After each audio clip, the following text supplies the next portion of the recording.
आइए, आर्थिक समीक्षा का पहला अध्याय जो था ये हमारा पूरा हो गया था।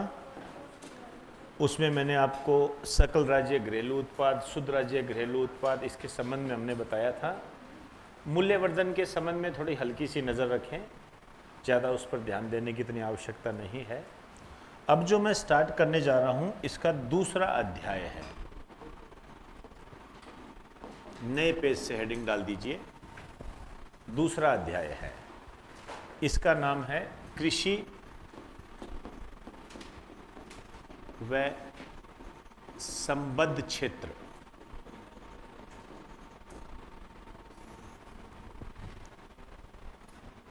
कृषि व संबद्ध क्षेत्र।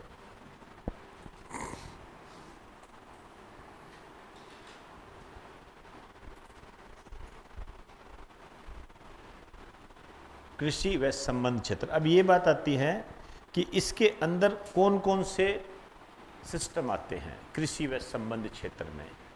इसमें जो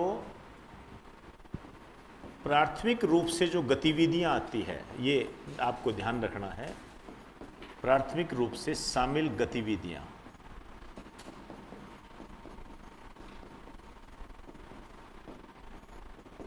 ये बेसिकली क्या है, आपकी आर्थिक समीक्षा में 4 दी हुई है, ठीक है ना। तो आपको भी 4 का ही ध्यान रखना है। ये कौन कौन सी है? एक तो फसल है,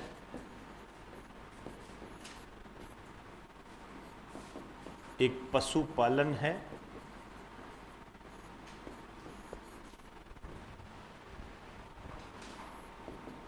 एक वानिकी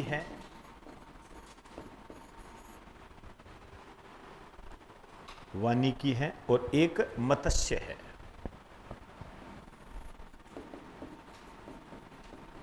मत्स्य मतलब मछली, ये है। तो ये छोटे छोटे जो चीज़ें होती हैं ना, इन पे क्वेश्चन बहुत आते हैं। आपसे पूछ लिया जाता है कि कौन से कृषि व संबद्ध क्षेत्रों में कौन सी गतिविधि को शामिल किया गया है, एक्सेट्रा, फिर कोई और डाल देंगे, जैसे खनिज डाल देंगे, ठीक है ना। तो आर्थिक समीक्षा में इन 3 का ब्यौरा है, एक फसल का है, एक पशुपालन का है, एक ये। नई लाइन से लिखिए, यहां पर लिखिए, राजस्थान की अर्थव्यवस्था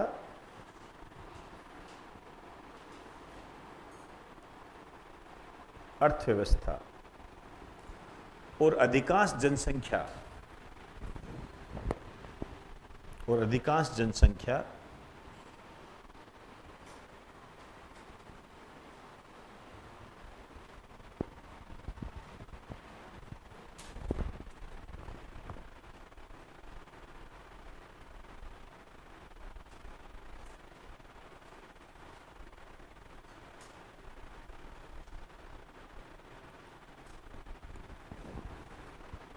क्या लिखा है आपको? राजस्थान की अर्थव्यवस्था और अधिकांश जनसंख्या अपने जीवन यापन के लिए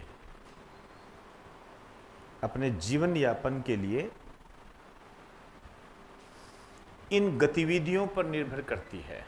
समझ गए? इन गतिविधियों पर निर्भर करती है।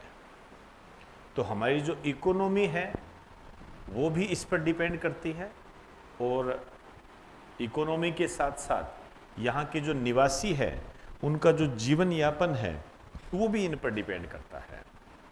ये है, तो इसी कारण से ये महत्वपूर्ण बन जाती है। अब आप देखिए यहाँ पर आपको क्या ध्यान रखना है, कौन कौन सी चीज़ें हैं। इसमें आपको ये ध्यान रखना है कि सकल राज्य मूल्यवर्धन, सकल राज्य मूल्यवर्धन। तो इसको आप ऐसे कीजिए,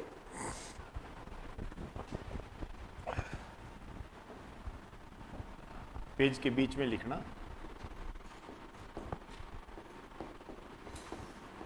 कृषि व संबद्ध क्षेत्र।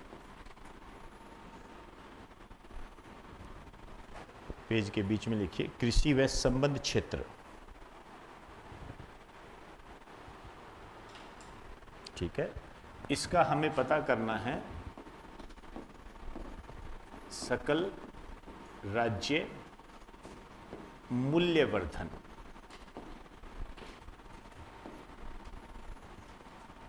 सकल राज्य मूल्यवर्धन, ये इसको क्या बोलते हैं?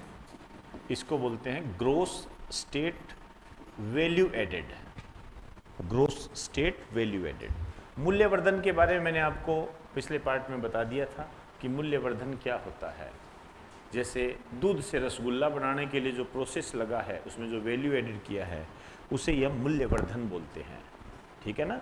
अब इसको हम दो रूपों में लेके चलेंगे। एक तो ये जो मूल्यवर्धन है, ये स्थिर मूल्यों पर कितना है।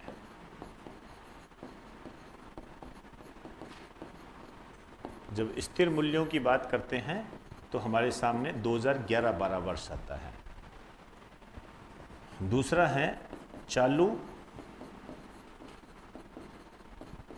या प्रचलित मूल्यों पर।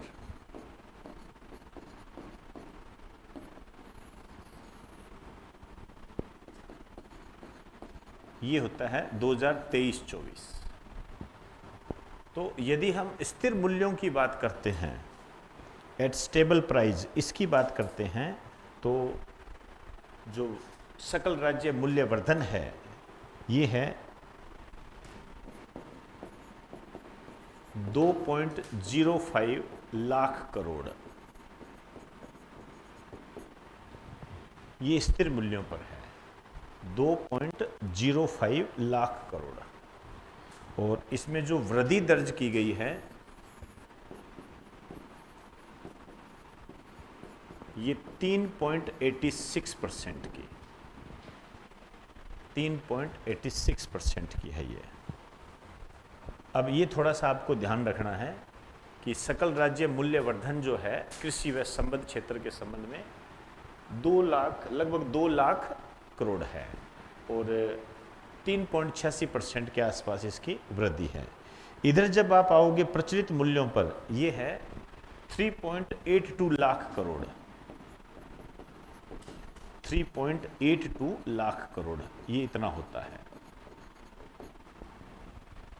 3.82 लाख करोड़। उधर 2 लाख करोड़ है और यहाँ पर आप कह सकते हो कि 3.82 लाख करोड़।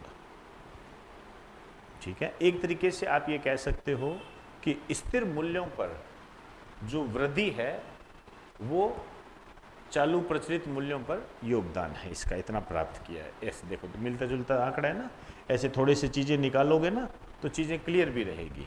और इसमें जो वृद्धि हुई है 9.99%, याद भी रह जाएगा, लगभग 10%, लेकिन 9.99 थोड़ा ज़्यादा सही रहेगा। ये है।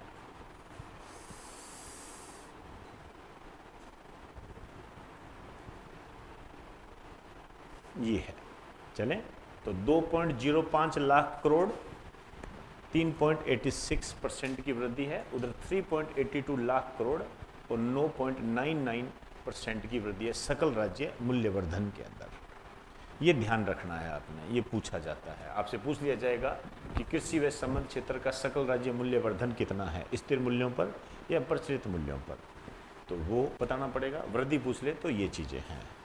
अब ये जो कृषि व संबद्ध क्षेत्र है, इसके जो उप क्षेत्र हैं, पेज के बीच में लिखो उप क्षेत्र। उप क्षेत्र आप जानते हो ये 4 हैं, ये 4 क्षेत्र हैं।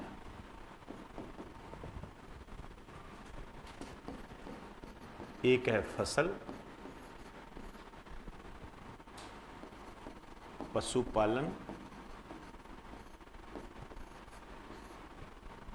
वानिकी,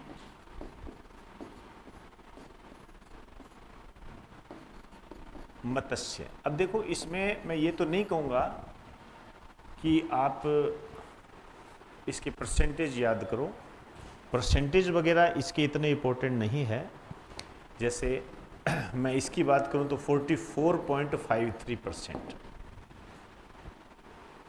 44.53%। इधर करेंगे तो पशुपालन में है 48.50%, 48.50%, 48.50%, ठीक, 58 कर दीजिए इसको, हालांकि ऐसी कोई वो बात नहीं है। और वानिकी जो है ये है 6.40%,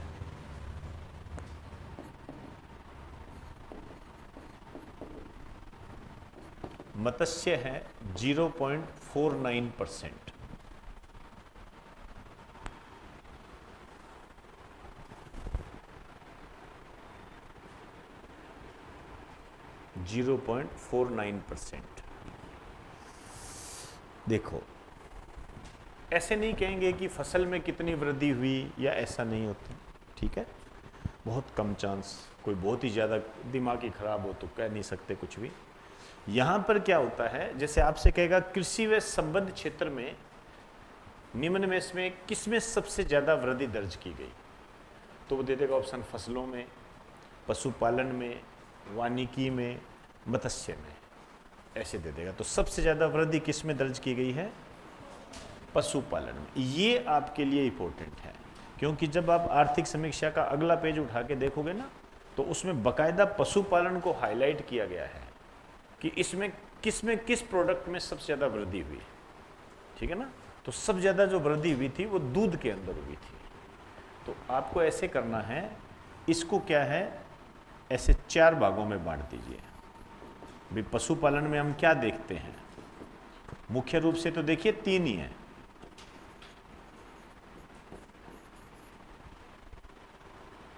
दूध, अंडा,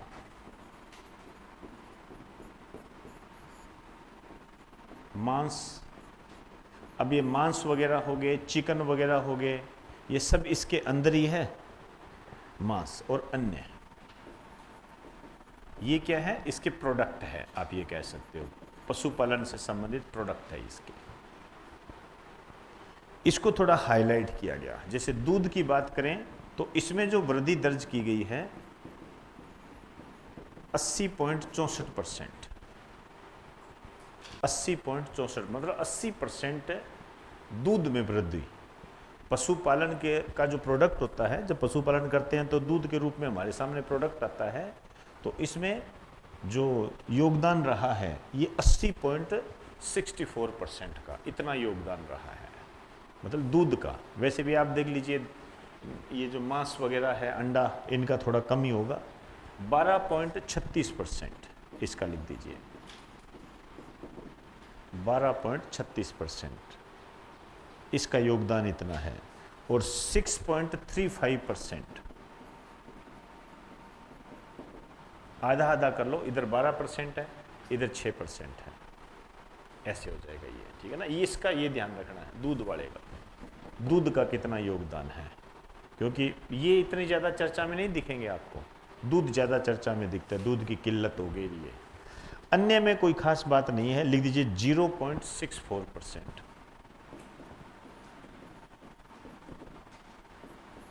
ये है।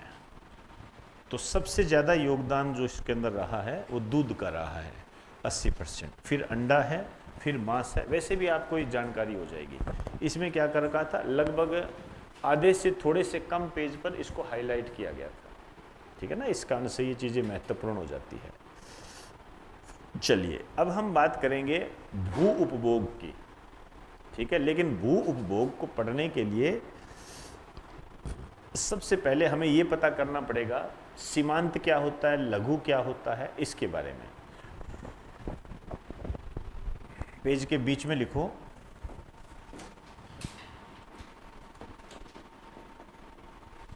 केंद्रीय कृषि मंत्रालय।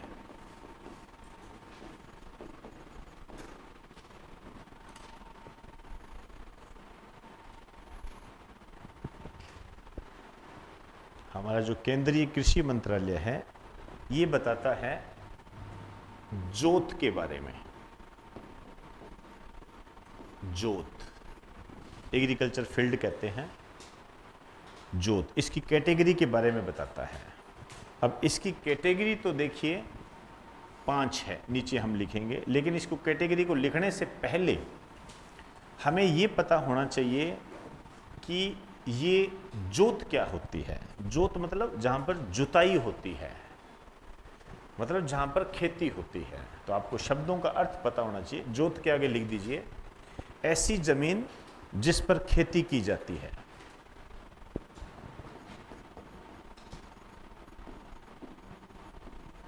ऐसी जमीन जिस पर खेती की जाती है, जिस पर खेती की जाती है।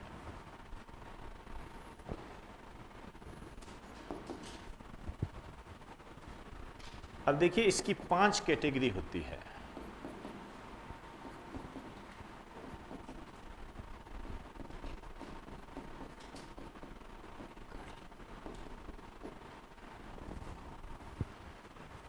पांच कैटेगरी होती है। एक कैटेगरी होती है सीमांत, दूसरी कैटेगरी होती है लघु, सीमांत कैटेगरी होती है, लघु होती है, अर्ध मध्यम होती है,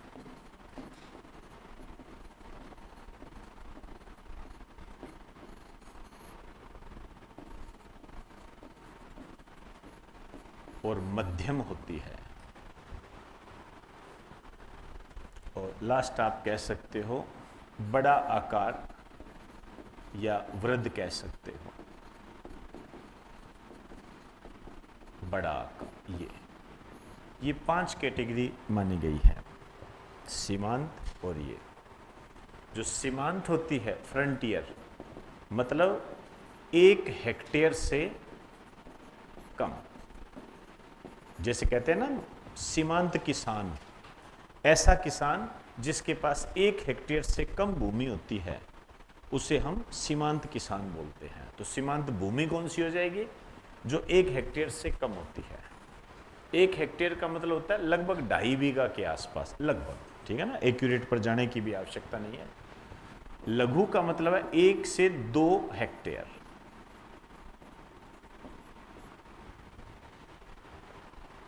एक से 2 हेक्टेयर के बीच में। इधर है 2 से 4 हेक्टेयर, 2 से 4 हेक्टेयर।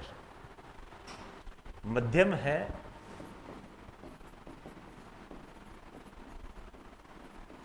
4 से 10 हेक्टेयर।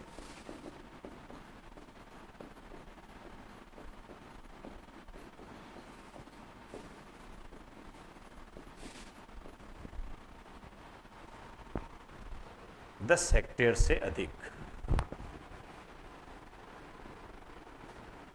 10 हेक्टेयर से अधिक। अब इसके बारे में थोड़ी सी आपको जानकारी होनी चाहिए भाई।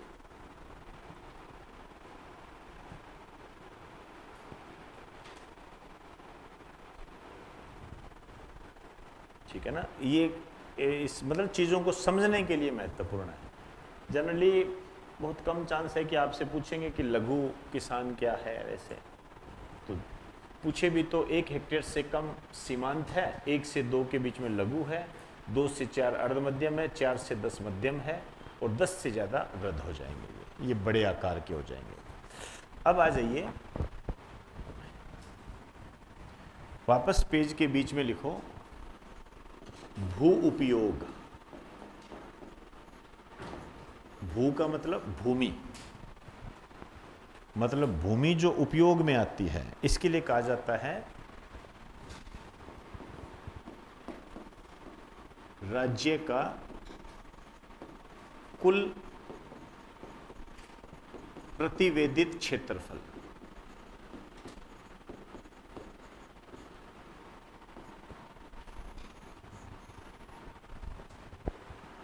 कुल प्रतिवेदित क्षेत्रफल। अब इसको क्या हेक्टेयर में बात करेंगे अपने। 342.81 342.81 लाख हेक्टेयर। ठीक है ना, उस वर्ग किलोमीटर की तरफ मत चले जाना। लाख हेक्टेयर। ये चीज इंपॉर्टेंट है भाई, ये इंपॉर्टेंट है। 342.81 लाख हेक्टेयर ये राज्य का कुल प्रतिवेदित क्षेत्रफल है। ये प्रतिवेदित क्षेत्रफल है ये।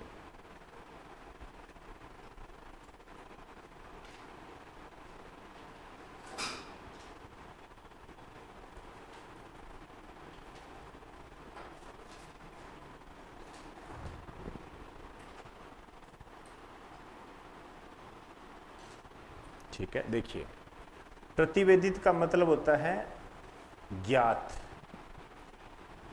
ठीक है ना, जिसको हम जानते हैं, जताया हुआ, ठीक है ना। देखो ज्ञात, यदि आप यहां इसको लिखना चाहो, ज्ञात होता है या जताया हुआ, जताया हुआ।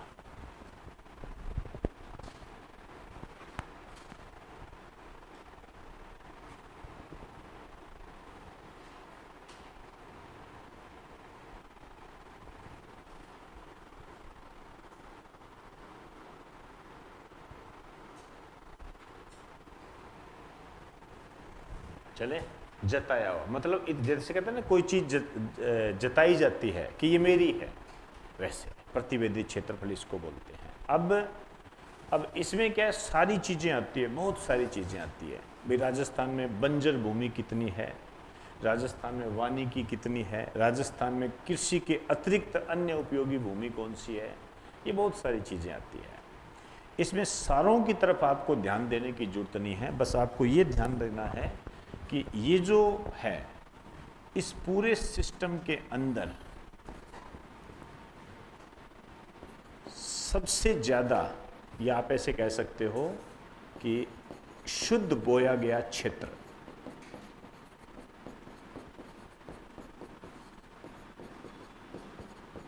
शुद्ध बोया गया क्षेत्रफल, ये इसको लगा दीजिए मोस्ट इंपोर्टेंट। आपसे डायरेक्ट ये पूछता है कि राजस्थान में शुद्ध बोया गया क्षेत्रफल कितना है। ये है 53.74%। ये रच बस जाना चाहिए, 0.74%, 53.74%। आप 54% के आसपास कह सकते हो, और सबसे ज्यादा यही होता है, ठीक है ना। तो इसमें लिख दीजिए सबसे अधिक यही है, सबसे अधिक। तो 54% के आसपास राजस्थान में शुद्ध बोया गया क्षेत्र है। अब जैसे यदि वानिकी की बात करें,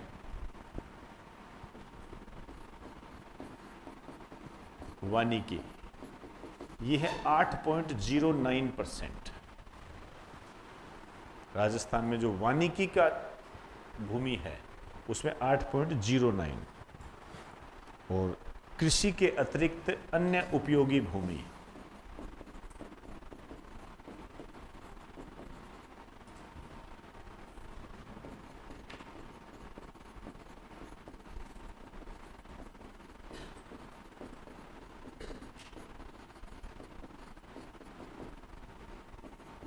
5.95%, 5.95%।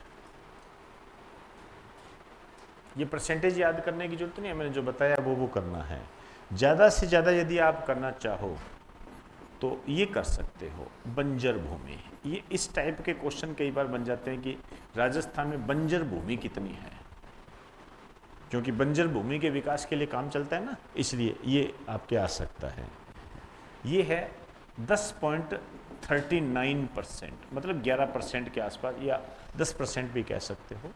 तो 54% तो शुद्ध बोया गया क्षेत्र है, और जो बंजर भूमि है ये 11% के आसपास है, या 10% के आसपास है। ऐसे ध्यान रखना है ये चीजें।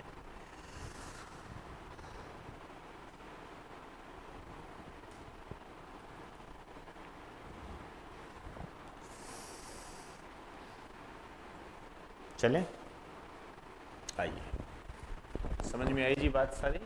तो 342.81 नॉर्मल याद करना चाहो 342 लाख हेक्टेयर ये राज्य का प्रतिवेदित क्षेत्रफल है, मतलब इतनी भूमि का हम उपयोग करते हैं। ठीक, इसमें से जो शुद्ध बोया गया क्षेत्र है ये 54% के आसपास है, एक्यूरेट 53.74 सबसे ज़्यादा। एक बंजर भूमि के रूप में आपसे पूछा जा सकता है, 10 या 11% के रूप में आप इसको याद कर सकते हो, ये होती है। अब आ जाइए पेज के बीच में वापस लिखिए प्रचलित जोत धारक, पेज के बीच में लिखिए।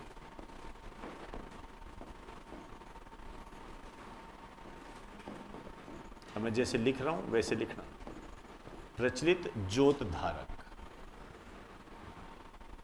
प्रचलित तो मतलब जो चल रहा है, करंट। जोत मैंने आपको बता दिया जिस पर खेती की जाती है। धारक, धारक जैसे आपने नोटों पे पढ़ा होगा, मैं धारक को इतने रुपए अदा करने का वचन देता हूँ। धारक को, जैसे आपके पास नोट है, 500 रुपये का नोट है, तो धारक को अदा करने का वचन देता हूँ, मतलब आप उससे विनिमय कर सकते हो। विनिमय, विनिमय का मतलब होता है एक्सचेंज, उससे आप वस्तुएं खरीद सकते हो, इसका मतलब ये होता है। तो मैं चाहूँगा कि इसको ऐसे करके यहाँ पे लिखिए, वह व्यक्ति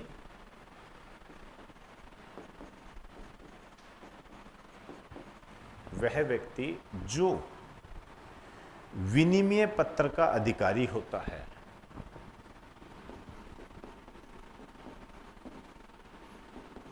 एक्सचेंज लेटर का अधिकारी होता है। एक तरीके से आप ये कह सकते हो कि जिसके भूमि नाम होती है, एक तरीके से आप ये कह सकते हो भाई मेरे नाम यदि कोई भूमि है तो मैं ही उसको बेच सकता हूं ना, अदला बदली में और तो कोई कर नहीं सकता, तो मैं धारक हो गया। अब इसमें क्या है, ऐसे प्रचलित जो धारक, इसमें यहां पे लिखना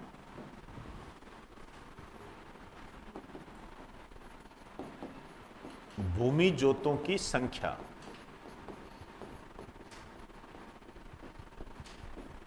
भूमि जोतों की संख्या ये कितनी है, भूमि जोतों की संख्या। देखिए 2015-16 की बात करता है ये, ठीक है ना, 2015 ये है 76.55 लाख।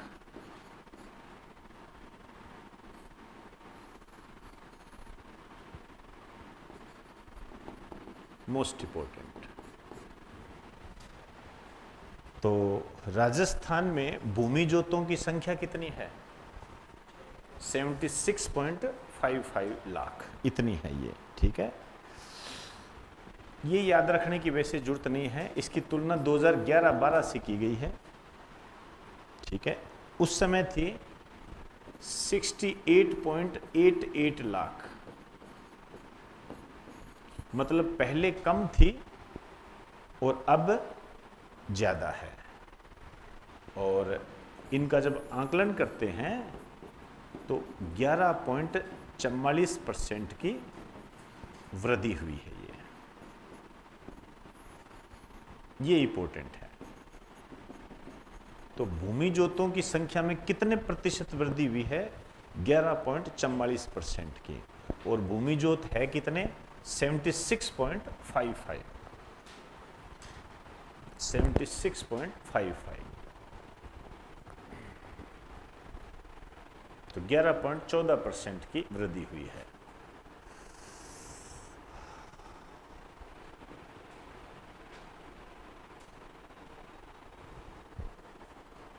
चले, अब देखिए,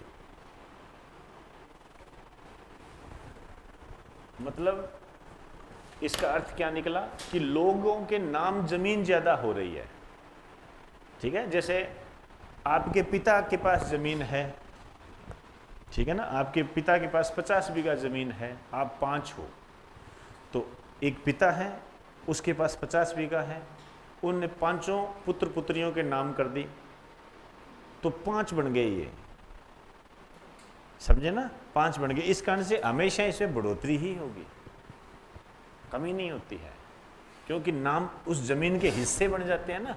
और हम यही तो कह रहे हैं किसके नाम जमीन है।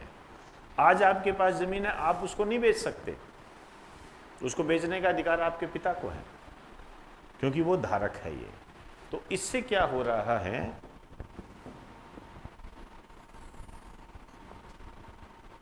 देखिए, जो सीमांत है, लघु है, अर्ध मध्यम है और मध्यम है, इनमें तो क्या हो रही है, वृद्धि। भाई ये तो बढ़ेंगे, ठीक है। और जो बड़ा आकार है, जो बड़े आकार है, वो क्या होंगे, उनमें कमी होगी। खेत छोटे तो होंगे ही ना, खेत छोटे होंगे, तो बड़े आकार की जोत जो है इसमें कमी हो रही है और उनमें वृद्धि हो रही है।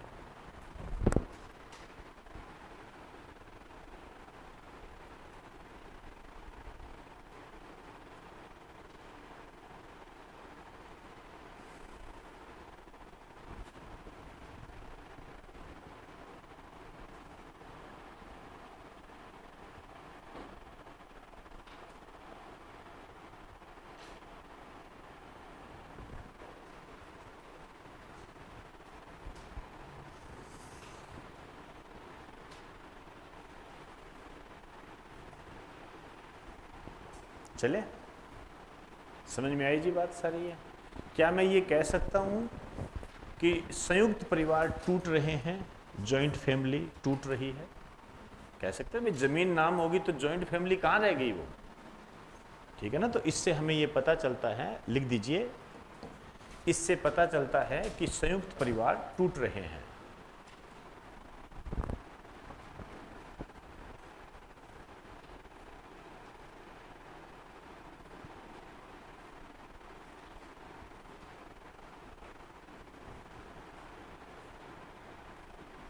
संयुक्त परिवार टूट रहे हैं।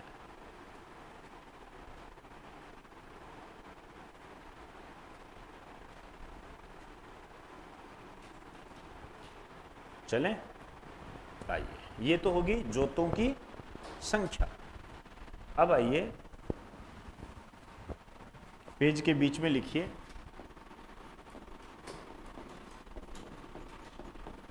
कुल जोतों का क्षेत्रफल।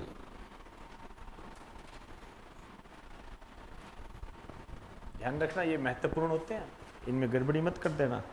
कुल जोतों का क्षेत्रफल वही है 2015-16 के अंदर, 2015-16 के अंदर है 208.73 लाख हेक्टेयर, लाख हेक्टेयर।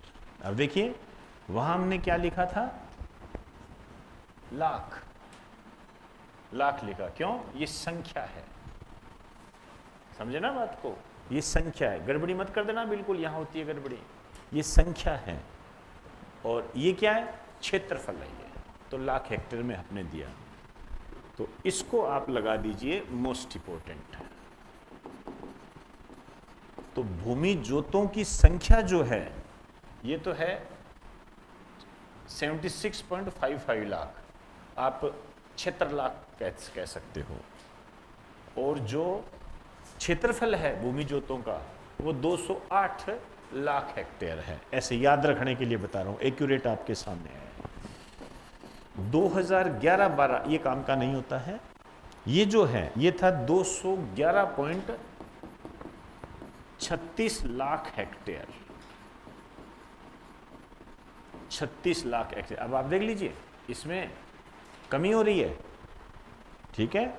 कमी किस लिए हो रही है, क्योंकि जमीन तो अपने नाम है लेकिन उस पर क्या हो गया, मकान बनने लग गए, समझे ना। आप देख रहे होंगे आपके आसपास खेत है आपके भी खेत होंगे, आने वाले समय में आप अरबपति होंगे यदि आपके पास खेत है तो, और यदि खेत को निपटारा शुरू में कर दिया है तो नहीं हो सकते, क्योंकि खेत जो है, जो जमीन जो होती है ये उतनी रहेगी, लोग बढ़ेंगे।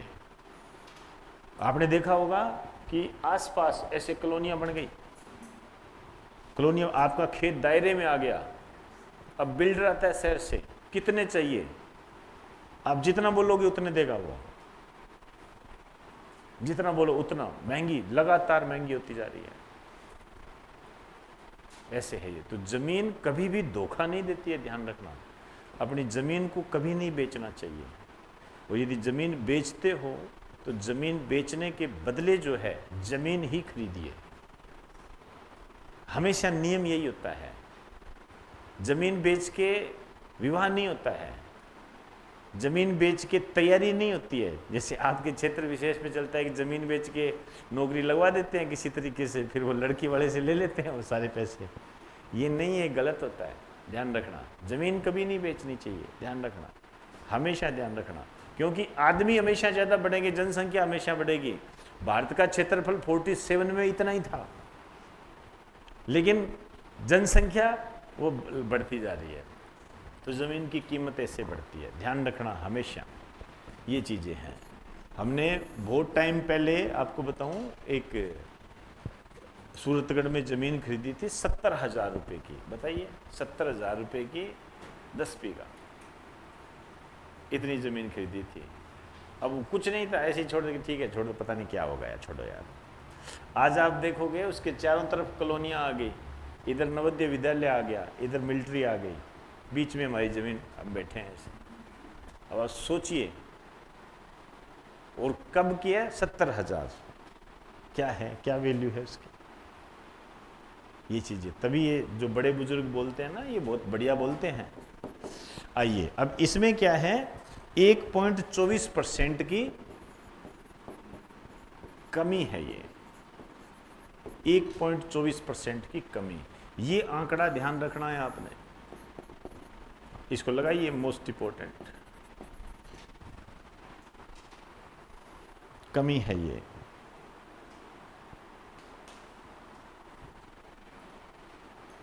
चलिए अब देखिए इसके बारे में क्या है। सीमांत, लघु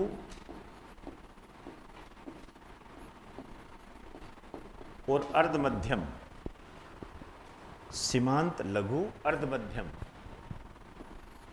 इसमें वृद्धि हो रही है। ऑब्वियसली वृद्धि होगी क्योंकि खेत छोटे हो रहे हैं, ठीक है ना। और मध्यम और बड़ा आकार, इनमें क्या हो रही है? कमी हो रही है, इनमें कमी हो रही है।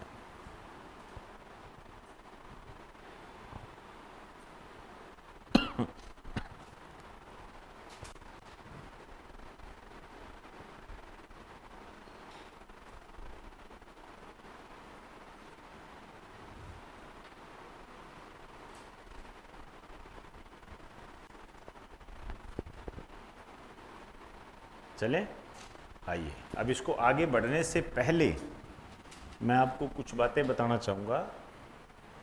देखिए यहाँ ये जो पीछे वाला पोर्शन है, इसको तो आपने अलग लेके चलना है, ठीक है ना। ये अलग पोर्शन है, इसको तो आपने जैसे ये स्थिर मूल्यों पर ये याद करना है, ठीक है। ये फिर भी कम इम्पोर्टेंट है, आपकी जो इम्पोर्टेंस चालू होती है वो यहाँ से चालू होती है। ये तो समझने के लिए है, क्वेश्चन नहीं बनता इस पर कभी, ठीक है। बन जाए तो आपके सामने है, ठीक है ना। भाई कहते आपने कहा था बना नहीं, बन गया सर, है तो ये कह रहा हूँ इसलिए, मतलब जनरली सामान्यतः नहीं बनता है। यहाँ से आपके क्वेश्चन बनते हैं, जैसे क्षेत्रफल पूछ लेगा, ये शुद्ध बोया गया क्षेत्रफल पूछ लेगा ये, ठीक है। यहाँ से प्रचलित जोत धारक, ठीक है ना, भूमि जोतों की संख्या पूछता है और कुल जोतों का क्षेत्रफल पूछता है आपसे। देखो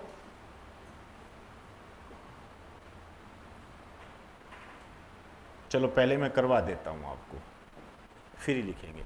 ये दो पोर्शन हो गए ना, ये ओवरऑल है। अब इन्होंने क्या किया है, इन्होंने क्या महिलाओं को अलग कर दिया, ठीक है, महिलाओं को अलग कर दिया, और वो महिला वाला ज्यादा पूछा जाता है। महिला वाला कहने का मतलब क्या है, महिलाओं के नाम जमीन कितनी है, समझे बात को, महिलाओं के नाम जमीन कितनी है। तो इसमें आप ऐसे लिखिए, पेज के बीच में लिखिए, महिला प्रचलित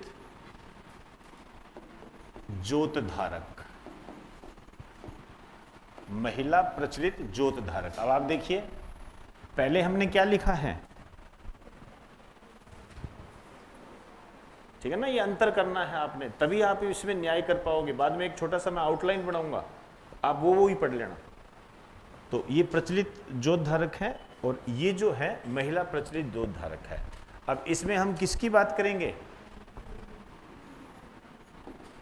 महिला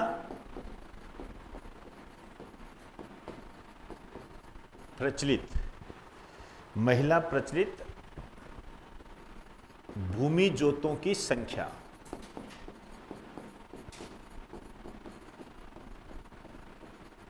भूमि जोतों की संख्या। आइए अब देखो,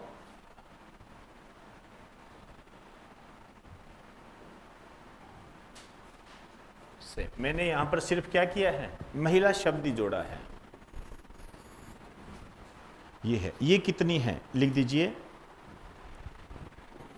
2015-16, 2015-16 ये है 7.75 लाख।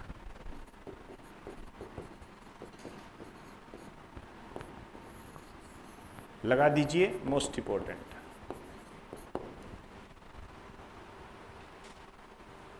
मोस्ट इंपॉर्टेंट 2010-11, ये कोई याद करने की जरूरत नहीं होती है, ठीक है ना। 5.46 लाख,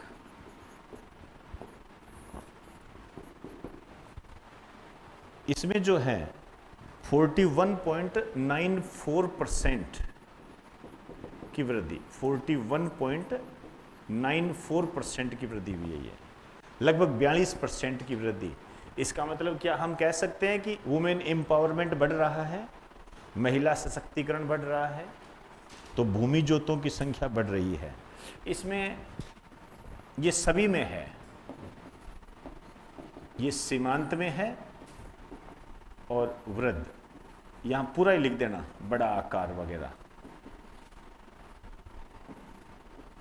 हालांकि ये कोई ऐसी खास बात नहीं है, सारे आ जाएंगे इसमें, ठीक है ना।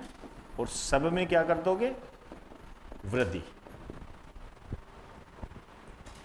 मतलब महिलाओं के नाम पर बड़ी भूमि भी दर्ज हो रही है, छोटी भी दर्ज हो रही है, सभी दर्ज हो रही है, सभी में वृद्धि हुई है।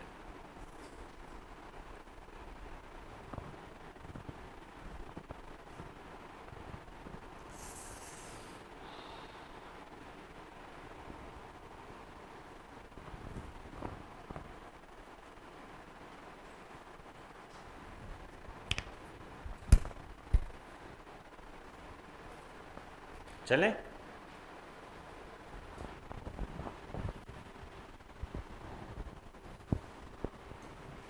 आइए अब देखिए, अब मैं आपको बताने जा रहा हूं महिला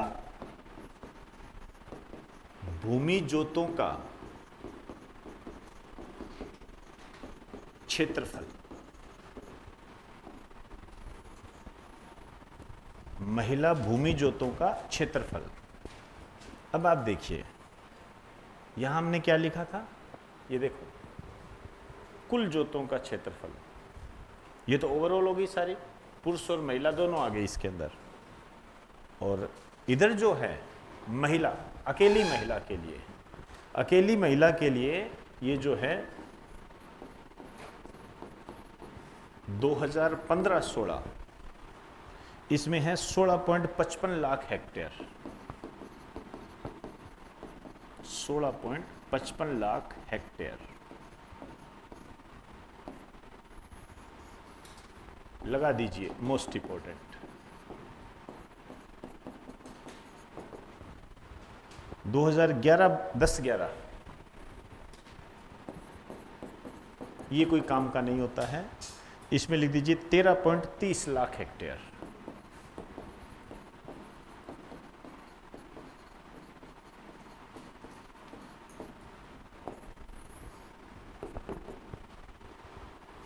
इसमें है 24.44% की वृद्धि।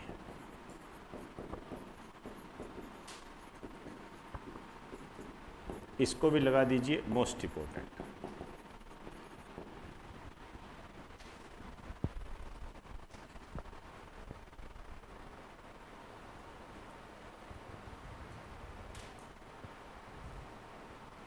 यहां लिखना चाहो तो लिख देना, वो सभी में वृद्धि है, लेकिन ना लिखो तो भी काम चल जाएगा। 24.44।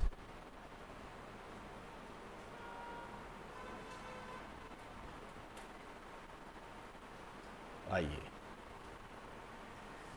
देखो, अब देखो आपने क्या करना है, इसको किस तरीके से करोगे, ठीक है ना। एक अपने रफली आइडिया लगा लेना आप सारे।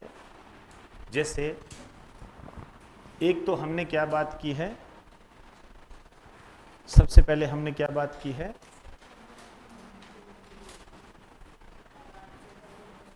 नहीं भूमि उपयोग नहीं, हमने क्या बात की थी, प्रचलित ज्योत धारक, ठीक है ना।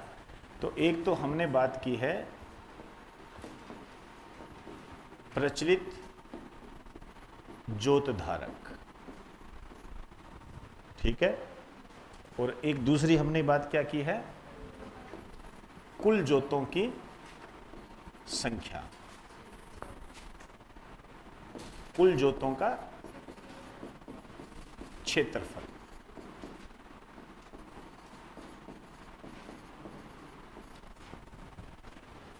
ठीक, इसमें हमने क्या बात की है, ज्योतों की संख्या, यही है ना, ज्योतों की संख्या बात की। अब आपने यहां पर क्या करना है, जैसे ये है,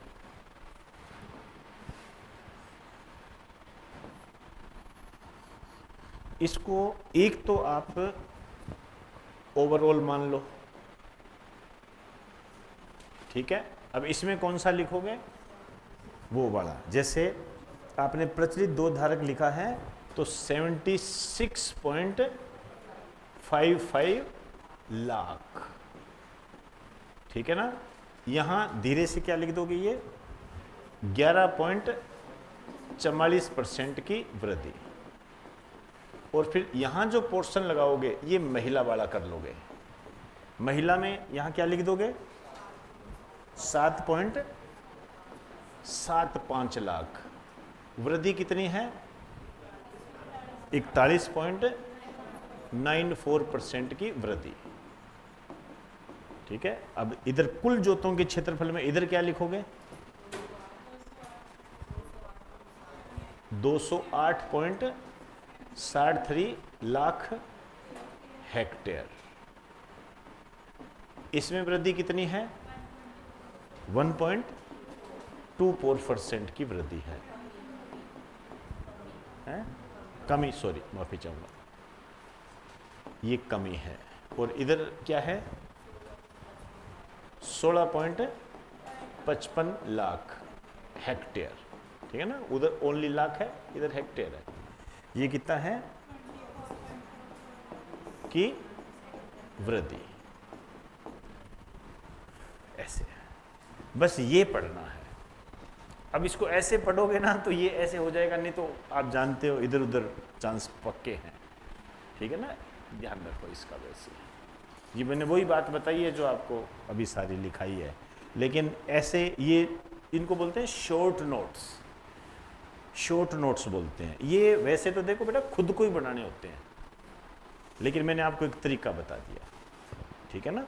जब रिवीजन करते हैं ना, जब पेपर होता है और हमें अगले दिन जाना होता है, तो पहले वाले दिन होते हैं, टाइम नहीं होता है हमारे पास, तो ये चीज़ें पढ़ी जाती है, ठीक है। तो इसके आगे की बात कल करेंगे।